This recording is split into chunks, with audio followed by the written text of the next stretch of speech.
So God knew exactly what he was doing. God knew exactly what he was doing. Kwamba Mungu alifahamu kabisa nini alichokuwa anakifanya. Someone from Africa and someone from Spain. Mmoja kutoka Afrika, mwingine kutoka Hispania. Studying in Germany. Kusoma kule Ujerumani. And the Lord already building a school in Tanzania. Tayari Bwana anajenga shule Tanzania. Praise the Lord. Bwana Yesu asifiwe.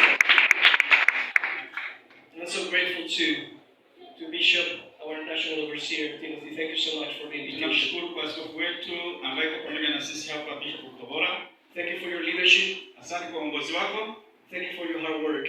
Asante kwa kazi ngumu unayofanya. I appreciate so much the invitation to be here with you today.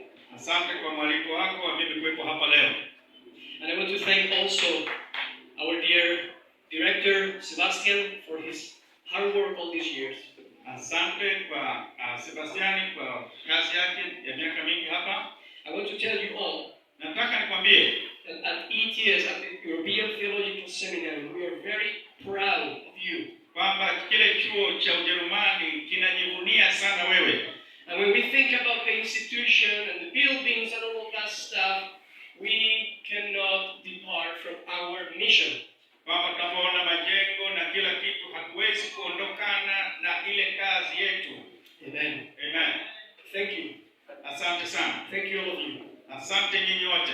May the Lord bless you for all your hard, dedicated, faithful work. Mungu awabariki kwa kazi kubwa ya kujitoa ambayo mnaifanya. Ninawapenda sana. Amen. I want to bring greetings from my field director in Europe, Dr. Steve Darnell. Nataka kuwaletea salamu zangu kwa yule mkurugenzi wa elimu kule aliyemtaja Daniel. He is in Cleveland, Tennessee at the moment, and his wife is days away from passing away. She's about to die. Okay, yani wako katika maangalizi karibu kufa. Janice Darnell has been struggling with cancer for a while. Kwamba amekuwa akisumbuka na kansa kwa muda. If God doesn't make a miracle, she will be promoted to glory very soon. Kama Bwana hatafanya muujiza, basi atainuliwa kwenda katika utukufu muda si mrefu. And he says hi to all of you. Lakini anawasalimia ninyi nyote. Also, I want to highlight, I was yesterday with our field director in Africa, Dr. Peter Thomas.